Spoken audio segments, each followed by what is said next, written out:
Bonjour Jean-Romain, bonjour, Salut Romain. salut, bonjour tout le monde. Bonne fin d'appétit pour ceux qui terminent de manger et bienvenue pour cette deuxième édition de Confidence d'experts. Timing un peu décalé cette fois par rapport à la dernière fois. Pour rappel, chez Five, nous on connecte les indépendants aux différents acteurs du sport et ces moments passés ensemble, c'est l'occasion de vous connecter aux différents projets de notre univers sportif. Aujourd'hui, on s'intéresse à la direction administrative et financière dans l'événementiel sportif. Avant de donner la parole à Jean-Romain, sachez qu'il y aura un moment de questions-réponses à la fin. Si vous avez des questions, je vous propose de les écrire au fur et à mesure en cliquant sur le petit bouton questions-réponses, pas sur le chat, et nous reviendrons dessus ensuite. Je vais juste repartager mon écran. Ce qui me semble intéressant, c'est qu'aujourd'hui, parmi tous les gens qui nous écoutent, vous avez tous déjà rencontré un DAF, interagi avec un service financier, vous avez déjà sûrement géré un budget. Le ressenti, c'est que la direction administrative et financière, elle est à la fois clé, on en a tous conscience, et en même temps, parfois, elle est un peu lointaine, on a du mal à mettre du concret derrière dans nos opérations. Le but aujourd'hui, à travers ta parole, Jean-Romain, c'est que tu nous fasses entrer dans les coulisses de ton expertise. Alors, merci encore d'être avec nous. Merci, Et, merci de m'avoir invité à participer. mais avec plaisir. Et première question, est-ce que tu te souviens quel métier tu voulais faire quand tu étais petit? Alors oui, bon, déjà bonjour à tous. Oui, alors je me souviens, c'était pas du tout DAF, hein. Je connais pas beaucoup d'enfants qui veulent devenir travailler en finance, mais il y en a sûrement, mais pas beaucoup. Moi, je me souviens, je voulais être joueur de foot, donc c'est raté, hein, et très vite, je me suis rendu compte que ça allait pas être possible. Euh, et du coup, ben, j'ai quand même continué à vouloir travailler dans le sport. Et c'est comme ça que j'ai fini DAF d'organisation sportive ou de club ou de fédération. Et J'ai parce que, travaillé justement, tout. effectivement, ce que tu fais aujourd'hui, c'est assez éloigné de footballeur professionnel. Tout à fait. euh, ce que j'ai en tête. Du coup, si tu peux nous rappeler ton parcours, en gros, qu'on sache ce qui s'est passé en ton désir d'être footballeur pro et ce métier plutôt différent, on va dire. Ouais, alors j'ai un parcours au début assez classique, hein. J'ai fait une école de commerce et puis j'ai commencé en audit chez KPMG, donc un des grands cabinets français qui m'a bien formé, donné pas mal d'expérience et de bases techniques. Et j'ai eu la chance rapidement de partir à la Fédération française de rugby où j'ai été en charge du contrôle de gestion Mhm. et de travailler sur pas mal de projets sympas qui n'ont pas tous vu le jour, malheureusement, notamment le Grand Stade à l'époque, qui était le projet phare sous la présidence de Pierre Camus. J'ai Mhm. été DAF des championnats du monde de handball. J'ai été DAF de l'Euro féminin de handball qui avait lieu en France l'année d'après, enfin quasiment 2 ans après. J'ai pas été jusqu'au bout de cette expérience parce qu'ensuite je suis parti au Stade français pour être aussi DAF du Stade français. Voilà. Et depuis un an, je me suis mis. Enfin, j'ai un projet perso sur lequel je travaille et je suis DAF indépendant où j'interviens dans des PME, du sport ou pas du sport d'ailleurs, des PME qui peuvent être industrielles ou dans le monde du digital aujourd'hui. Voilà mes principaux clients où j'apporte une expertise financière, RH, un peu juridique, enfin, voilà, tous les métiers incombant à la fonction de directeur administratif et financier. Ok, ben justement, pour aller plus loin, euh, qu'est-ce que la direction administrative et financière dans une organisation et spécialement appliquée à un événement sportif, une fédération ou un club? Alors, c'est assez large en fait, la DAF, et puis ça va dépendre beaucoup des organisations, mais dans des organisations sportives ou des PME, enfin qui ne sont pas des multinationales ou des groupes du CAC 40, c'est une dimension assez large, avec un spectre d'intervention large qui va du contrôle de gestion à la finance, l'établissement des états financiers. Et souvent, la gestion des ressources humaines qui va un petit peu avec la paye, donc qui est très lié à la finance. Le support administratif des équipes, c'est des trucs un peu tout con, mais s'assurer qu'il y ait encore du papier, des stylos ou des ramettes de café. Et ça, c'est important dans les événements sportifs parce que quand il n'y a plus de café, ça peut vite devenir la crise dans l'organisation. Voilà. Et puis du juridique, l'assistance dans la relecture, l'établissement des contrats commerciaux, de partenariat. Voilà. Ça, c'est Ok. établissement un dessin assez grossier, assez large des missions, même si la fonction de base, ça reste quand même le suivi de la partie financière et la préparation du budget, le suivi du bon fonctionnement, la mise en place des procédures et s'assurer que l'argent va au bon endroit et est bien dépensé intelligemment. Voilà. Et du coup, il est dépensé intelligemment par l'ensemble des projets. Du coup, de ce que j'entends de ta définition, c'est plutôt en fait, la direction quand même financière est quand même en interaction avec quasiment tous les projets. Est-ce que Ouais. pour être DAF d'une organisation, il faut nécessairement connaître par cœur ce qui se passe chez tout le monde ou comment ça se C'est quand même bien de comprendre ce qui se passe. Voilà. Il faut se dire que le DAF, à tout moment, enfin dans toute structure, il saura ce qui se passe tôt ou tard. Voilà. Donc il vaut mieux l'avertir des problèmes en amont parce que s'il les découvre en aval, c'est souvent trop tard. Mais tôt ou tard, il le saura puisqu'en général, c'est quand même lui qui appuie sur le bouton pour payer les factures ou enregistrer les pièces comptables, etc. Et il y a toujours une question d'argent dans tous les problèmes d'organisation. Donc, tôt ou tard, il interviendra. Mais je pense que le DAF, c'est enfin, la direction financière et administrative et financière, au sens large, les équipes qui la composent, c'est vraiment des missions support aux opérationnels et faire en sorte, dans des organisations événementielles sportives, que chacun ait les moyens de mener à bien ses missions et dépense l'argent intelligemment, mais en anticipant les futurs problèmes et en essayant de mettre tout le monde dans les meilleures conditions. Et on n'est pas là pour taper sur les doigts, on n'est pas toujours les méchants comme ça peut être interprété ou pensé. C'est plutôt s'assurer que chacun a les bons moyens pour mener à bien ses missions. Voilà.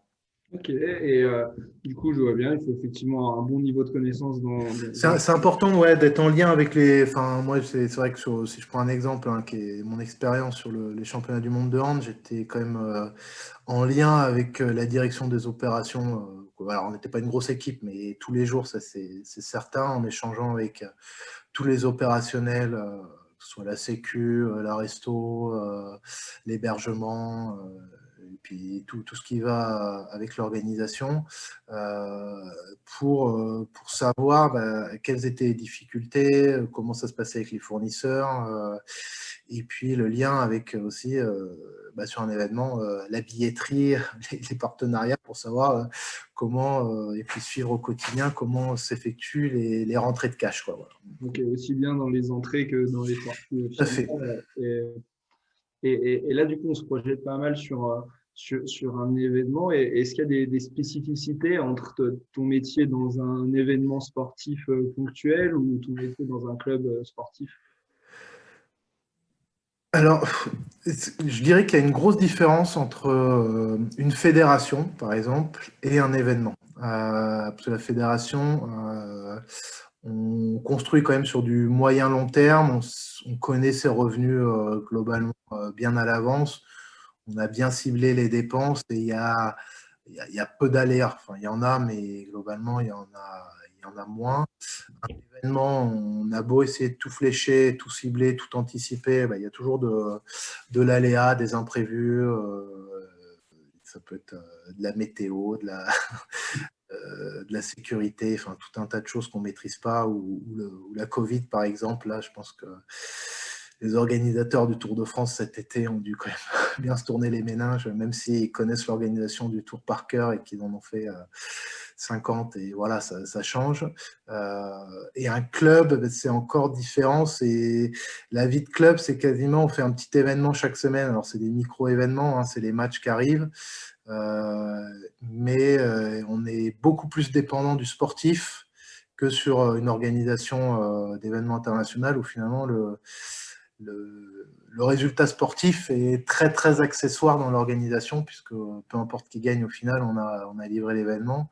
Quand on est dans un club, l'aléa sportif est très très fort, aussi bien sur les recettes que sur les dépenses. Voilà. Et effectivement, ouais, très clair, la différence avec l'aléa sportif, c'est vrai que quand tu es comité d'organisation, il y a moins d'intérêt, mais Le comité d'organisation, alors c'est sûr que quand on est en France et que c'est la France qui gagne, il y a toujours un impact bénéfique sur la billetterie sur les derniers matchs, sur les retombées presse, sur voilà, tout un tas de choses. Mais bon, comme les billets sont vendus très en avance en général, les hospices aussi, les partenariats, c'est plutôt des OP bénéfiques pour les partenaires qui sont déjà investis. Voilà, alors ça a un impact quand même dans l'organisation, mais qui est mineur. Dans un club, d'une semaine sur l'autre, une victoire, une défaite, ça a un impact immédiat. déjà, hein, les payes des joueurs, il y a beaucoup de variables. C'est un impact sur la billetterie du match d'après. Quand on est dans une dynamique favorable, forcément, ça se vend mieux. Enfin, Okay. sur le renouvellement des partenariats qui peuvent s'inscrire dans la durée, c'est très important, l'aléa sportif, voilà, qu'on ne maîtrise pas, malheureusement. Enfin, les DAF, voilà, en tout cas. Et sur la partie grandes organisations, sur la partie comité d'organisation, souvent ils dépendent de grandes organisations internationales, Ouais. la FIFA pour le foot, la Fédération internationale de hand pour le hand. Souvent elles sont établies dans des pays où la législation elle est différente du pays hôte, par exemple différente Ouais. de la France, le droit du travail est différent, l'imposition est différente. Comment vous faites au début pour cadrer tout ça et que tout le monde parle le même langage? Alors ça, en général, hein, enfin, je parle de ce que je connais. Il y a quand même des contrats cadres qui sont établis entre le comité d'organisation qui va être local, on va dire, et la fédération internationale, et qui matérialise d'emblée les flux financiers, le partage des recettes, la distribution des charges aussi, et qui prend quoi à sa charge. Et finalement, on va dire, des sujets, ça peut être parfois l'anticipation des taux de change, enfin, la gestion de la trésorerie, parce qu'il y a des flux, il y a des flux financiers qui ne sont pas forcément les mêmes entre du franc suisse, de l'euro ou du dollar. Mais après, c'est très cadré et finalement, la législation qu'on va appliquer, elle est plutôt locale.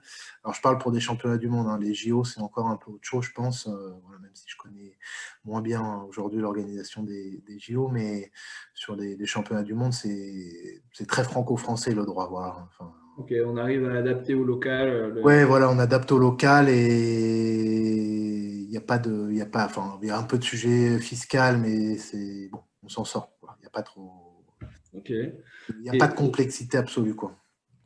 Ça peut y avoir un peu de gestion de TVA, de choses comme ça, mais c'est des sujets qui sont bien connus normalement et qui sont bien anticipés. Voilà, faut ok, espérer. c'est pas des enjeux majeurs. Bah, Et- c'est toujours important de bien les anticiper, mais il n'y a pas de difficulté majeure, en tout cas.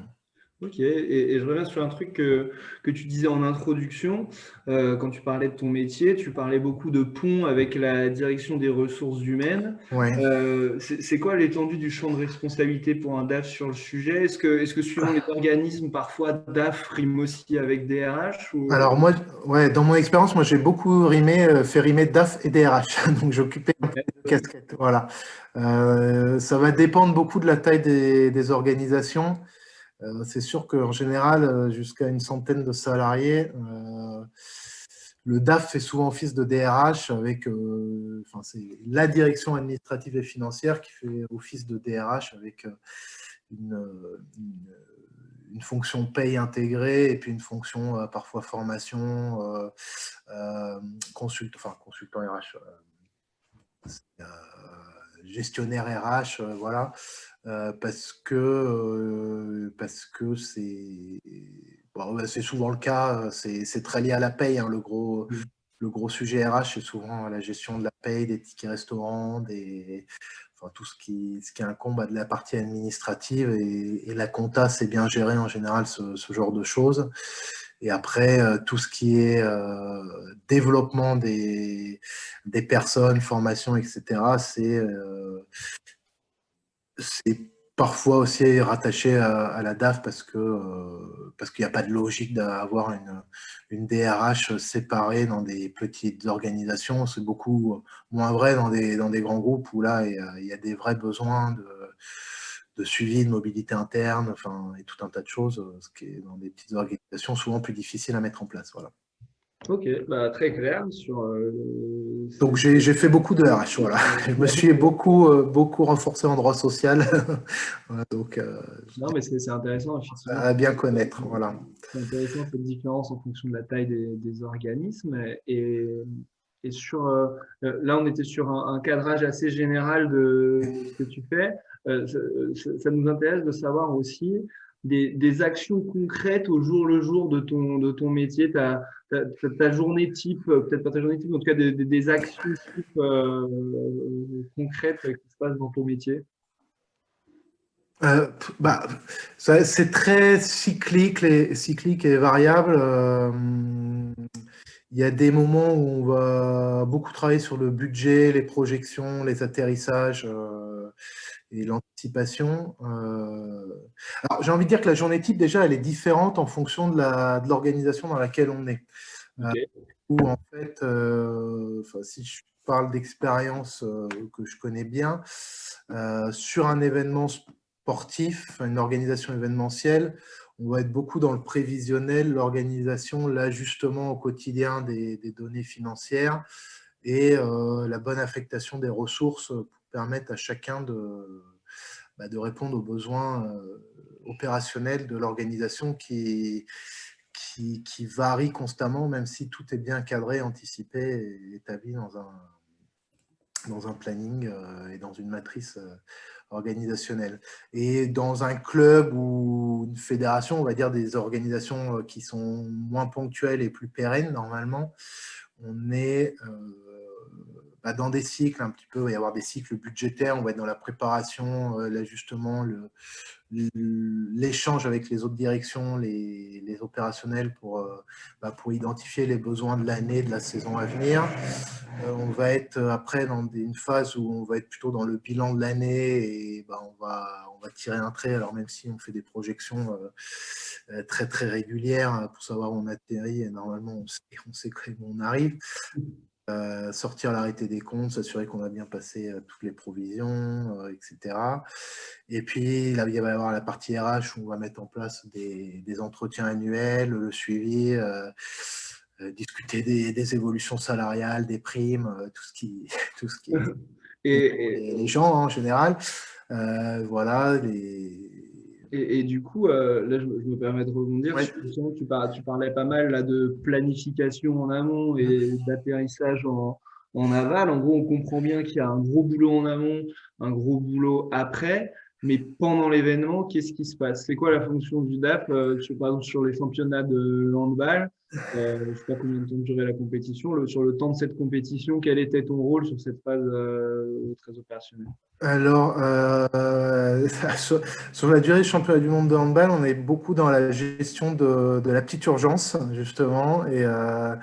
C'est quoi la petite urgence dans La petite urgence, ça va être.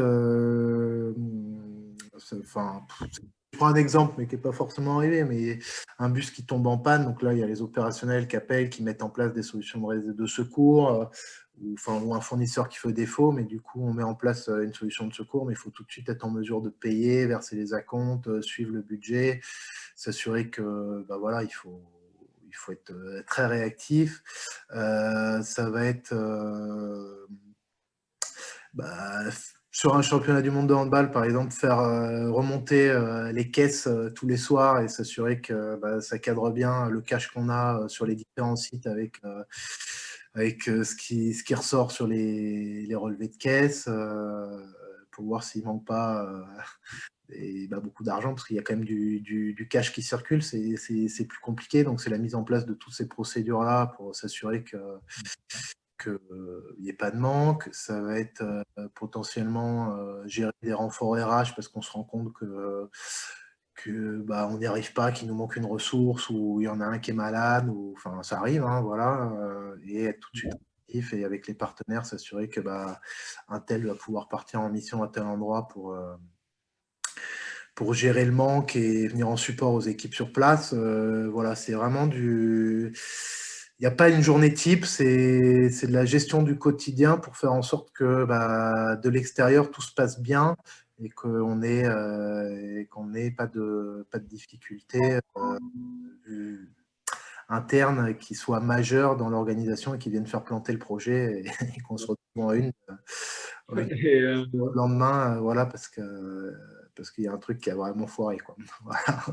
Ok, je vois plutôt bien. Et du coup, alors, juste avant d'enchaîner sur la prochaine question, là, il y en a qui posent des questions-réponses. Donc, Ouais. continuez, on les abordera tout à la fin. C'est normal si là, on les prend pas en compte. Et je rebondis, là, tu parlais justement en phase opérationnelle des équipes qui vont peut-être avoir, je dis n'importe quoi, remplacer un bus, envoyer une Ouais. facturation chez toi. Est-ce que toi, tu formes les équipes à la bonne gestion des budgets aux contraintes administratives? Est-ce que les gens sont lâchés dans la nature ou est-ce que... Non, alors, ils ne sont pas lâchés dans la nature. Alors moi, j'ai quand même eu de la chance dans mes expériences. Alors pas toutes, mais j'ai quand même eu globalement des opérationnels qui suivaient bien leur budget, qui géraient bien les choses, qui ne faisaient pas n'importe quoi. Il n'y a pas eu de problème majeur. Il y a toujours des petits accrochages, des petits problèmes à régler, voilà. Mais globalement, les gens sont sensibilisés et savent ce qu'ils font et le font bien. Et ça fait partie aussi de l'équipe de direction au départ, hein, mais le DAF intervient pour ne pas se planter dans le recrutement des équipes. Voilà, je parle sur de l'événementiel, mais même dans des clubs pour attribuer les bonnes missions à chacun et être certain qu'il n'y ait pas de raté de ce point de vue-là. Globalement, par contre, ça ne veut pas dire qu'ils sont lâchés dans la nature. Il y a des objectifs, on les accompagne, on discute régulièrement, on essaie de remonter des chiffres, identifier pourquoi il y a des dérapages, d'où ça vient, est-ce qu'on n'a pas des marges ailleurs. Enfin voilà, donc c'est un accompagnement quotidien, beaucoup d'échanges, de discussions, et, pour faire en sorte que tout se passe bien. Voilà. Ok, je vois. Et pour repartir dans un cadre un peu plus général, sur la construction budgétaire qui se fait bien avant un événement, souvent même dans les dossiers de candidature, etc., on le voit qu'il y a des ajustements perpétuels, on entend toujours parler d'une première revue, deuxième revue, troisième revue. Dans tous les événements auxquels on a participé, on a vu ces revues budgétaires qui font évoluer le budget. Tout d'un coup, il prend 3 millions d'euros, il en perd 4, il en gagne 5. En fait, c'est ce que ça s'anticipe avant ça? Est-ce qu'on sait que de base, ça va évoluer? Comment on cadre tout ça? Alors, de base, je ne crois pas qu'il y ait un budget de candidature qui est collé avec le dernier budget avant l'événement, mais quel que soit l'événement, hein. Peut-être qu'il y en a eu, mais je ne connais pas l'événement. Non, il y a des revues régulières parce qu'il y a des choses qui peuvent être des charges qu'on n'a pas anticipées pour X ou Y raison, donc on réajuste. Mais il peut y avoir aussi des produits, des bonnes nouvelles qu'on n'a pas forcément pas anticipées, mais sur lesquelles on a été prudent. Ça peut être des partenariats qui sont signés, ça peut être de la billetterie qui part mieux qu'attendu, voilà, et qui part plus vite aussi. Et donc, ça fait rentrer du cash avant. La gestion de la trésorerie est très, très importante, hein, dans des événements parce qu'on a tendance à dépenser avant d'encaisser. Donc, il faut bien amorcer la pompe à un moment et être certain de ne pas se retrouver à court de cash à un moment pour pas planter l'événement. Et on ajuste régulièrement parce que y a des nouvelles qui viennent, bonnes, moins bonnes. Et si c'est des bonnes nouvelles, potentiellement, on peut allouer plus de moyens à des actions qu'on avait jugées pas forcément prioritaires, ou en tout cas sur lesquelles on pouvait peut-être un peu couper le budget. Enfin, ça peut être la présentation sportive, par exemple, qui est importante, mais sur lequel, si on a si on a un peu juste, on va peut-être couper parce que c'est pas essentiel à la tenue de l'événement. Ça peut être, on voit inversement que ça part pas assez bien à la billetterie ou les hospiers, ou voilà, on va au contraire investir plus dans de la com pour faire en sorte que que le chiffre d'affaires rentre, voilà, donc on fait un renfort de com à un instant T, voilà, c'est de la discussion perpétuelle, de l'ajustement permanent, mais ça c'est vrai sur de l'événementiel, ça peut être vrai aussi dans un club, dans une fédération qui va gérer de la billetterie et qui a prévu des OP, et puis on se rend compte que ça n'a pas marché. Qu'est-ce qu'on fait? On coupe tout, on arrête, ou est-ce qu'on leur appuie et on remet une pièce dans la machine pour relancer le truc et espérer que ça fonctionne? Voilà, le budget, par définition, c'est un élément imprécis et qui ne sera jamais juste. Mais on essaie d'être le plus proche de la réalité possible. Voilà. Ok, c'est amusant d'entendre un DAF nous dire que le budget est imprécis. Non, non, le budget, il n'est jamais juste. Et puis après, ça déconstruit aussi notre. Non, mais un budget, il faut qu'il soit le plus juste possible. Mais ce qu'il faut comprendre, c'est qu'en fait, moi, j'ai eu beaucoup de gens face à moi qui se mettaient des petites poches de secours au cas où voilà, on a besoin de 10 000, mais on va mettre 20 000 parce qu'on ne sait jamais s'il y a un truc qui arrive, etc. Moi, j'essaie de faire beaucoup de pédagogie là-dessus et dire non, il vaut mieux mettre 10 000, on va affecter les 10 000 de poche que tu te prévois peut-être à un autre projet qu'on a plus besoin, et si tu gardes cette poche, on va se priver potentiellement d'un projet dont on a besoin. Et ça ne veut pas dire que si demain tu en as besoin, on va forcément te dire non. Enfin, pas dans cette logique-là, et dans le sport, on ne peut pas l'être. Voilà. Enfin, dans le monde sportif, c'est compliqué d'être, et je pense qu'un DAF d'un groupe pharmaceutique, il n'est sûrement pas dans la même optique qu'un DAF d'une organisation sportive, et c'est des mentalités peut-être un peu différentes, mais on ne peut pas être dans l'optique d'empêcher des besoins. Voilà, c'est pourquoi on en a besoin, comment on y arrive, et mettons les moyens de le faire parce que c'est nécessaire. Voilà. Ok, non, super intéressant. Cette notion effectivement de petite bulle, parce qu'on a tous tendance à mettre. Beaucoup de gens le font, enfin pas beaucoup, quasiment tout le monde. Hein. Il y a toujours en bas des budgets une petite ligne d'hiver, 10 000 ou voilà. Et un budget avec que des chiffres ronds, déjà en général, moi ça m'inspire moyennement confiance. Je vais te poser une dernière question avant d'aller sur les enjeux pour l'avenir. C'est un métier qui est quand même relativement exposé, où il y a peut-être moins le droit à l'erreur que sur d'autres départements. Est-ce que c'est une pression qui est ressentie par les DAF sur ces sujets? Est-ce que toi, tu te mets la pression? Est-ce que ça se traduit différemment en étant consultant qu'en étant dans l'organisation Alors on a une pression des résultats, mais comme je pense que tout le monde, hein, enfin, dans toute organisation, il n'y en a pas plus, il n'y en a pas moins. Il y a beaucoup de responsabilités, c'est sûr, parce qu'il faut essayer quand même de ne pas se planter dans les chiffres. Et quand on se plante, ça peut avoir des conséquences graves, enfin, surtout quand on se plante dans le mauvais sens. Hein. Voilà. Après, moi, je ne me mets pas particulièrement de pression parce que je suis pas, c'est pas dans ma nature. Je suis assez confiant. Il faut être assez direct, assez réaliste, se dire les choses tout de suite quand ça va ou quand ça va pas. Ça permet d'anticiper au mieux et derrière de bien travailler, quoi, voilà, dans un climat serein. Ok. Et question un peu plus ouverte, on va dire. C'est quoi les enjeux de ton métier, de cette thématique sur les événements à venir, sur le monde du sport en général? Est-ce que ça tend à évoluer? Est-ce que là, on a le bon fonctionnement? Est-ce que ça prend plus de place, moins de place? Moi, j'ai l'impression, hein, depuis que je suis dans le monde du sport, que c'est un secteur qui se professionnalise, mais à tous les niveaux, quel que soit le métier. Je ne pense pas que ça va prendre plus de place, en tout cas dans le monde du sport, parce que ça n'a pas lieu d'être. Hein. L'objectif, c'est quand même les fondements, c'est le sport, justement, et c'est souvent un peu le sport et la finance qui s'opposent parfois dans ces organisations. Mais le sport reste primordial et prioritaire.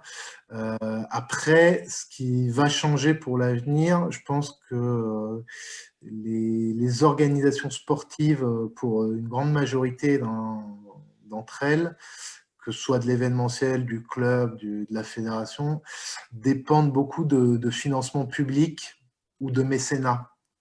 Mhm. Ça, c'est des modèles qui, à terme, sont plus viables et fonctionnent pas, quoi. Parce que, on se rend compte, il y a moins d'argent public investi dans les organisations parce que les pouvoirs publics préfèrent les mettre ailleurs.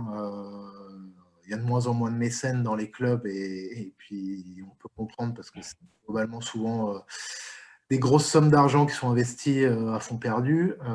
Voilà, donc il faut que les organisations sportives au sens large trouvent un modèle économique qui leur garantisse une rentabilité et au moins un équilibre, parce qu'il n'y a pas forcément d'objectif de rentabilité derrière, mais équilibre pour être autosuffisant et fonctionner en autonomie. Et là-dessus, les directions financières, mais avec les directions commerciales, avec les directions opérationnelles, sont essentielles pour bien tout faire tourner. Voilà. Ok. Très clair. Alors, je vais empiéter juste encore une minute sur les questions-réponses, juste pour une petite question d'actualité. J'imagine que ça doit faire partie aussi des réflexions d'aujourd'hui sur une économie du sport un peu malmenée par la Covid. Est-ce que toi, à ton échelle et là dans ton métier de tous les jours, tu vois déjà les impacts sur les clubs, fédés, événements d'un point de vue financier? Alors, j'ai des échos parce que c'est vrai qu'en ce moment, je suis plus tout directement impliqué dans des clubs, dans des fédés. Moi, je le vois chez d'autres clients qui aujourd'hui sont pas des organisations sportives. Alors, attends, laisse-moi 2 secondes. On vient de sonner à la porte. Je regarde juste ce qui c'est et j'arrive. Pas de souci. On partage la vie personnelle de Jean-Romain aussi comme ça. Voilà. Mais oui, je pense qu'il y a, il y a un gros impact là, parce qu'avec les pertes de billetterie, on s'en rend bien compte. Dans beaucoup d'organisations, en ce moment, c'est très, très compliqué financièrement, mais c'est l'occasion, je pense, de réinventer un modèle qui soit pérenne et durable, parce qu'on ne peut pas dépendre que de la billetterie ou que des droits télé ou que des partenariats. Il faut avoir un équilibre dans tout ça pour faire en sorte que quand il y a des événements comme celui-là, qui restent exceptionnels, on puisse quand même continuer. Voilà. Ok, ça marche. Bon, pour respecter le timing, on va aller un peu vers les questions. Je vais prendre au fur et à mesure. Merci en tout cas là pour toute info. Je pense que ça a éclairci plein de trucs, en tout cas pour moi, donc j'espère pour les autres aussi. On a une question de Mehdi. Penses-tu que les commissions indépendantes dans le sport, type DNCG, assurent la pérennité financière des clubs professionnels? Est-ce qu'il y a des axes d'amélioration pour être plus efficace sur ce type de contrôle? Alors oui, ça j'en suis convaincu. Alors, oui, il y a des améliorations Alors ou oui, non, non, oui et oui.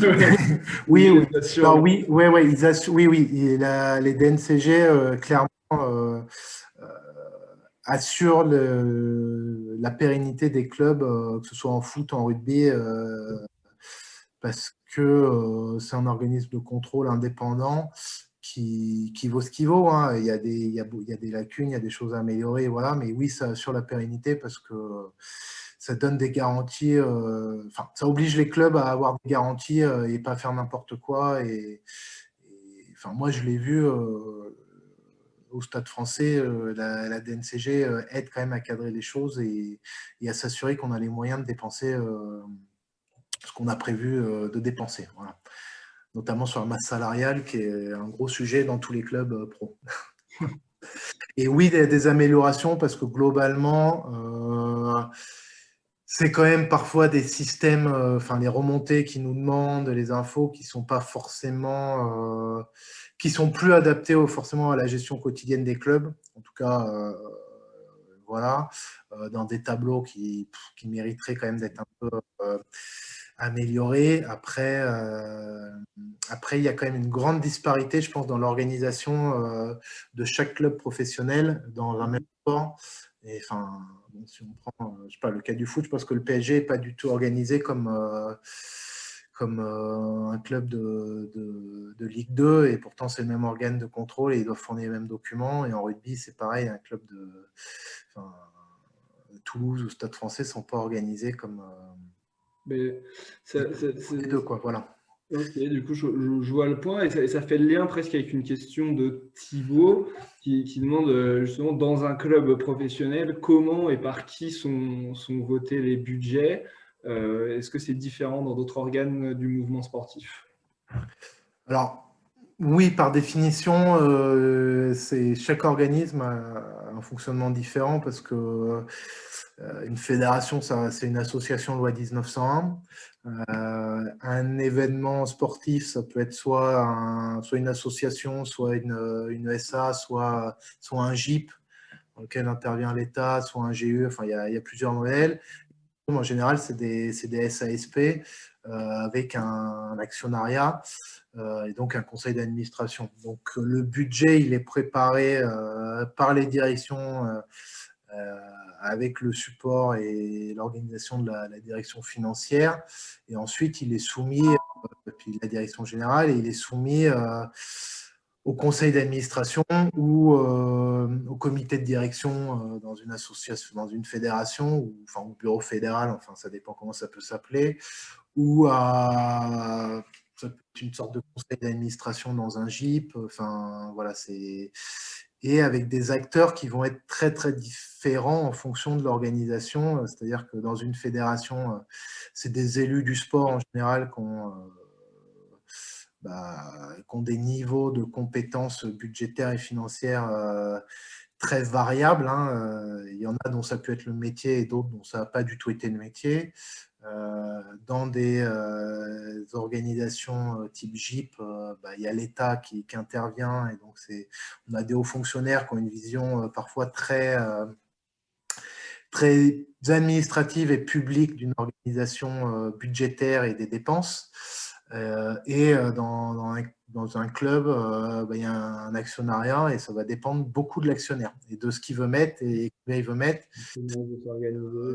Voilà, et puis il veut soit rien mettre de sa poche, donc il faut un budget à l'équipe, soit il veut investir énormément et donc on peut présenter des pertes, soit il veut générer du profit, mais ça, je lui conseille de ne pas investir dans un club de sport, et auquel cas, il faut présenter un bénéfice. Mais si c'est ça qu'il veut, il vaut mieux qu'il investisse dans un autre secteur que dans le sport, je pense. Voilà. Ok. Il y en a des clubs bénéficiaires, il y en a, mais ce n'est pas la majorité. Voilà. D'accord, bon, et ça s'explique par quoi à ton avis?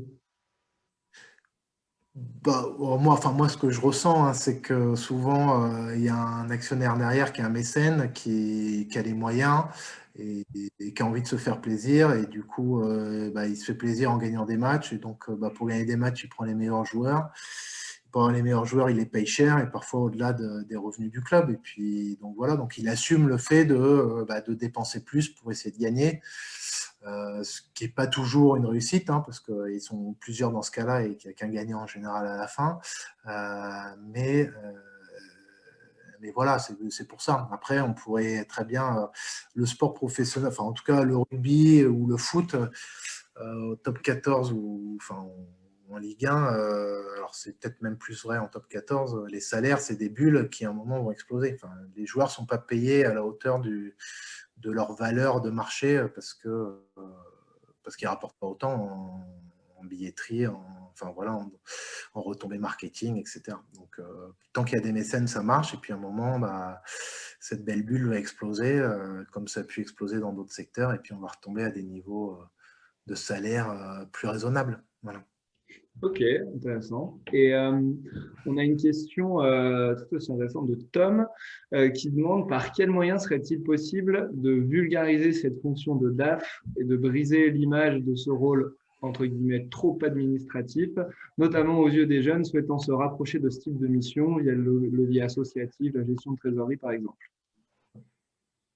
Le mieux, c'est d'essayer, venir faire des stages. Voilà, on se rend compte que que c'est pas quand on est dans une direction financière, on n'est pas cloîtré dans son bureau à pas sortir, à parler à personne et derrière des tableurs Excel toute la journée. Puis on fait beaucoup de tableurs Excel. On te donne ton Et, numéro de téléphone et mais voilà, ce qui est intéressant, c'est de comprendre que on est dans l'échange, il faut comprendre ce qui se passe, être au courant, enfin, échanger avec les opérationnels et être vraiment en support et en soutien des équipes pour leur donner les moyens financiers, notamment, ou humains, pour réussir. Et le meilleur moyen de donner envie à des jeunes qui voudraient se lancer, c'est qu'ils viennent faire un stage, se rendre compte de ce que ça peut être et comment ça peut fonctionner. Voilà. Sûr qu'en général, c'est pas le métier. Enfin, quand je vois les formations il y a aucune formation du sport qui forme à des métiers financiers ou administratifs, ou pas beaucoup. C'est plutôt on forme au marketing, à la com, au digital, des choses comme ça. C'est dommage parce qu'il y a des besoins. Et puis c'est un métier qu'on peut faire dans le sport ou ailleurs en fait. Moi j'ai cette chance. C'est globalement le même métier. Et quand on peut le faire dans un domaine qui nous passionne, c'est quand même plus sympa. tout à fait. Et question de Alban aussi. Tu parlais tout à l'heure pas mal des revenus, recettes liées au match, le sponsoring, la billetterie, des choses de ce type-là. Est-ce que le DAF, il a un vrai rôle là-dedans, dans le sens où il impulse auprès du club la dynamique de billetterie ou des choses comme ça, ou est-ce que c'est plutôt dans le sens inverse? Non, non, là, enfin, il y a beaucoup d'échanges. Après, il y a quand même une direction commerciale en général qui va gérer ces aspects, faire ses prévisions et on échange dessus. Et c'est important d'échanger pour après affecter ces recettes futures à des directions qui dépensent plus qu'elles engrangent. C'est souvent comme ça. Mais il y a un rôle, mais c'est quand même la direction commerciale qui fixe les objectifs là-dessus, enfin, qui fixe les objectifs. Avec la DAF, avec la direction générale, peut fixer des objectifs à la direction commerciale qui va souvent les discuter et essayer pour atteindre ces objectifs et essayer d'avoir des trucs réalistes, quoi. Voilà. Voilà, tout à Travailler fait. en collaboration, mais c'est quand même eux qui vendent et qui impulsent la dynamique. Enfin, voilà. Ok. Et il y a une question de Romain, un autre Romain, là, du coup, peut-être que ça rebondit à ce que tu disais juste avant. Effectivement, quand tu es DAF dans un domaine, tu peux aussi l'être dans un autre. Il revient sur la sensibilité et la connaissance précise du fonctionnement opérationnel d'un événement sportif. Imaginons qu'on prend le DAF d'une boîte de pharmaceutique. Est-ce qu'en une semaine, il peut être opérationnel sur un événement sportif? Ça dépend quelle semaine il arrive. S'il arrive au tout début, il peut être opérationnel et comprendre les enjeux. Voilà. S'il arrive une semaine avant l'événement, c'est compliqué pour lui, à mon avis, de comprendre. Le sport, c'est quand même un domaine très spécifique. Il faut comprendre que c'est pas forcément un secteur où on vise des rentabilités définies. Enfin, on a un retour sur investissement très élevé et c'est généralement pas l'objectif. Ça ne veut pas dire que l'objectif c'est de perdre de l'argent, mais on n'est pas là pour maximiser le résultat en fin d'année et verser des dividendes aux actionnaires. Ça, je l'ai jamais vu dans le sport. Donc, il faut comprendre que dans un domaine souvent à but non lucratif et que c'est pas une entreprise financière, c'est une entreprise justement sportive et qu'on est là en soutien. Et donc oui, il pourrait l'être parce que techniquement, les techniques sont les mêmes. Mais après, il y a l'état d'esprit, ça va dépendre de la personnalité de chacun, quoi. Il y a un état d'esprit dans lequel il faut se mettre et adhérer à une politique très particulière dans le monde du sport. Voilà. Ok, je vois. Bon, alors, non, mais très clair. Puis c'est intéressant de voir du coup dans les deux sens aussi. Finalement, peut-être qu'un DAF dans le sport peut être facilement DAF dans un autre domaine, peut-être moins vrai dans l'autre sens. Alors, enfin, je pense qu'il y a deux types de DAF. Il y a les DAF dans des grands groupes et qui gèrent enfin, beaucoup d'argent et qu'en général gèrent que la direction financière, d'ailleurs, et qui sont moins proches des opérationnels et qui ont des objectifs de rentabilité, etc. Et après, il y a des DAF de TPE, PME. Le sport, pour moi, rentre dans cette case. Même si ça génère beaucoup d'argent, il y a des flux, ça reste des PME et ça reste parfois encore dans certaines organisations assez artisanales. Et c'est deux métiers différents. Voilà. Donc, le DAF de PME, il doit être proche des opérationnels et être au courant au quotidien de ce qui se passe. Voilà. Un DAF de grand groupe, il est plus dans du pilotage financier à très, très haut niveau avec des objectifs de résultats, de rentabilité. Et voilà. Donc, c'est deux métiers différents, je pense. Voilà. Ok, non, mais très bien compris. Alors, on a encore plusieurs autres questions, etc. Malheureusement, on ne pourra pas répondre à toutes. Là, on va respecter notre timing. On va revenir vers les personnes qui ont posé les questions. Peut-être qu'on te les fera suivre. Ouais, mais avec plaisir. Leur répondre. Vous pouvez écrire directement à Jean-Romain d'ailleurs. Moi, je veux simplement te remercier. C'était cool là, de t'avoir avec nous et de nous faire découvrir un peu ton monde et ton domaine qui n'est pas celui qu'on voit le plus habituellement sur un événement sportif. Donc voilà, merci à toi, merci à tous ceux qui nous ont invités. On se donne rendez-vous à la semaine prochaine. Eh ben, merci à toi, merci à tout le monde. Et puis j'espère que ça a pu éclairer un peu sur les missions et les fonctions de DAF et montrer qu'on n'est pas des grands méchants non plus. Voilà. Il n'y avait pas de doute là-dessus. Merci à tous. Merci tout le monde. Bon après-midi. Bon après-midi, au revoir. Au revoir.